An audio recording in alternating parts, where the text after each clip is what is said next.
Joining us now, Flyers head coach Rick Tocchet. Rick, how the boys feeling, man? 2-0 against the Penguins. Yeah, thanks, guys. Yeah, good. They're feeling good. I got to, for a young group, they're pretty even keel, though. Got to give them a lot of credit. I was, on the bus after the game. Not a lot of hooting and hollering. Really businesslike. So I got to give them a lot of credit. Really mature group for a young guy, bunch of guys. You know, Toc, you know as well as I do, the Flyers had been on the back burner for a little bit. Now, all of a sudden, you guys are in the – let me put it this way. You're on everybody's mind in this city now. I know you've been away for a couple days, but I will tell you this much. This city is fired up, ready to go. Do you guys feel that in the locker? Yeah, I think the last 5 weeks, gradually, just a little bit at a time. You're trying to make I think the group's making people believe a little bit. Obviously we had 3.8% chance. We all know that 3.8% chance and all that stuff. But I think the way we played on the road this year, that California trip, our road record has really given us confidence. Now we got to make sure we play somewhat the same at home and try to get that crowd, which I think they'll be pretty insane. But we got to be careful. Sometimes, Rick, sometimes you're amped up, you come home and the crowds, and sometimes you get too amped up. So we got to kind of find that sweet spot. You know what's funny? Because I've talked about this in the past. You guys went on that road trip. I think there were 2 or 3 road trips in a row, and you came home on that first game, and you guys looked a little bit flat. Yeah. And is that just because you were so ready to come off of the road and then you relax a little bit, or was it that they were almost too amped up? Well, I think you're getting that, from playing a road mentality, you go to the hotel, some guys take a nap, like you're just getting these things. And when you come home, you get out of a little bit of routine. But I don't know. I think it's a lot of mental part of the game is the road and the home. I think there's a mental aspect. And we've worked at that. And like I said, you got to use the crowd to our advantage, but not to a point where we're running around and we're trying to, we're trying to manufacture so many hits that you're running out of position. That's when I get concerned. We had a lot of hits last game, but I think when it was there, we made the hit. But when it wasn't there, we didn't. I think that's what you have to do. Listen, I don't want them to play like I used to play. Sometimes I'd run around out of position, try to kill somebody. And that's what I don't want them to do because, I was a donkey sometimes. So I want them to be controlled. We're talking to Flyers head coach Rick Tocchet. Yeah, now that control, I don't like complaining about the officiating, but in that first period last night, it seemed like it was very one-sided, but you were able to manage that. 0 for 8 on the power play so far for the Penguins. How do you keep that under control? How do you make sure you're not taking penalties when the emotion is really up? Yeah, and I got to be careful. I was pretty animated in the first period. Listen, the officials are doing their best. They had 3, these high stick-ins, and they missed 2 on us, and that's what got me kind of upset because, it's a tough building to play in. You got great players that have won 3 Stanley Cups over there. So I was just trying to – and the guys were under control. That's the good thing. They got their coach like a lunatic, and these guys are worried about killing the penalty. So, yeah, like I said, that helped the composure of the guys on the bench. I got to ask, game 1. I'm watching game 1, and the one thing I thought that you guys had to do as a whole was be a little pesky. Make sure you're making the hits early on. Let them know you're there. Was that part of the game plan?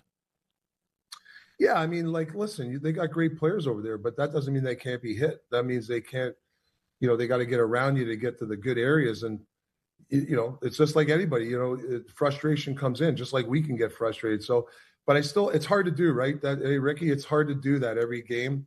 And that's what the playoffs are, is continually doing the right things. We talk about over and over again.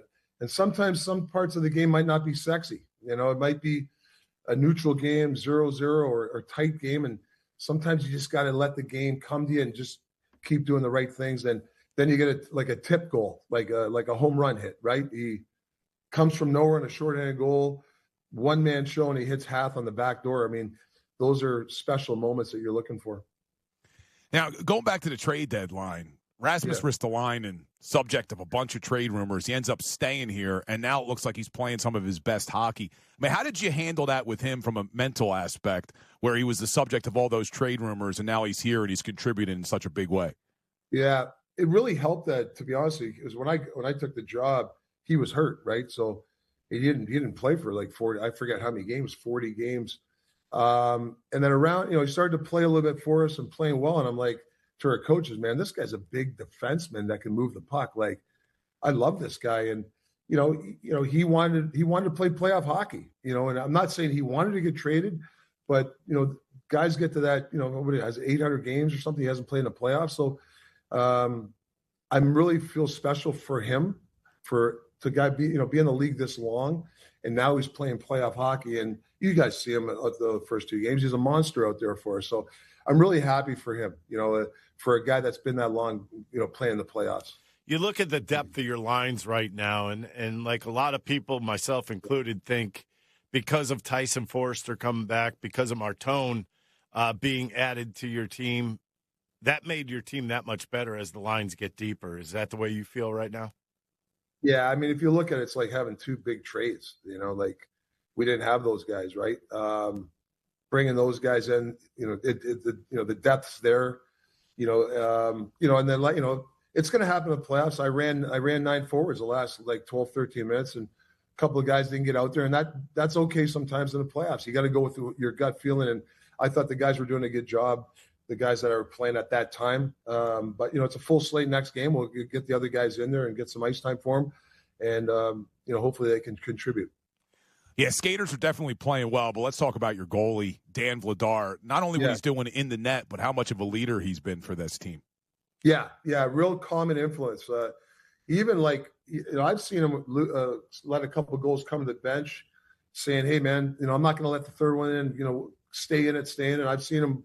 We're up 2-0, and the team's peppering us, and he'll come. Hey, don't worry about it. Don't worry, I'll make the saves. Like, he's calming the young guys down. Like he's very unflappable guy. He's a great guy, and everybody wants to play for him. Even Urs, like you can just tell. I mean, I don't know how many block shots we had last game. We didn't have the puck a lot.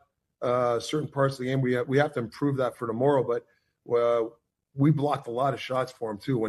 But when we didn't, he was there for us. So there was a lot of dedication in that game for blocking shots. You out blocked the Penguins. 23 block shots for the Flyers, only 8 for Pittsburgh. So you're right on that one.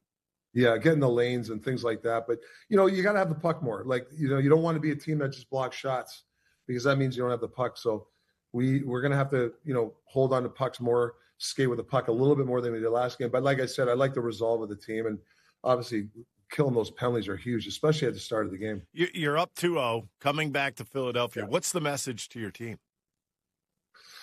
Yeah, there's a lot of messages for me is stay really even keel. Like, I get it. People are going crazy and the fans, but I think we got to play our game. Sometimes you get amped up and you try to do something one-on-one at the wrong time.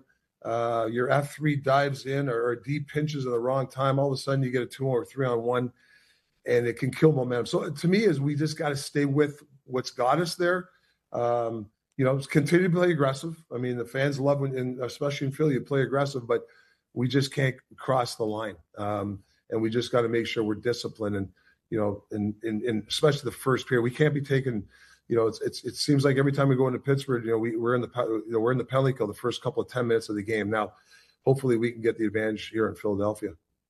Rick, we appreciate the time, man. Let's keep this thing going. We're rooting for you, man. Thanks for the support, guys. Appreciate it. Fired up. Yeah, he does. There he is, Flyers head coach Rick Tocchet.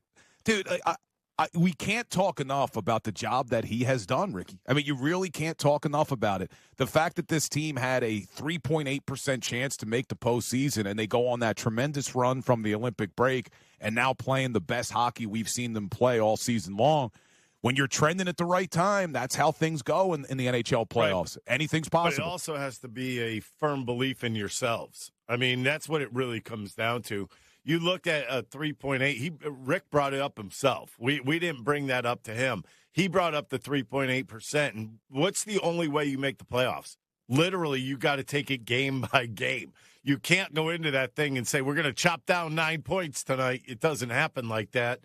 And you got to give Toc a lot of credit. He kept this team focused, and he had a belief. And the players bought in, and when that happens, then you have a whole roster filled with believers, and that's always a good thing on a sports club.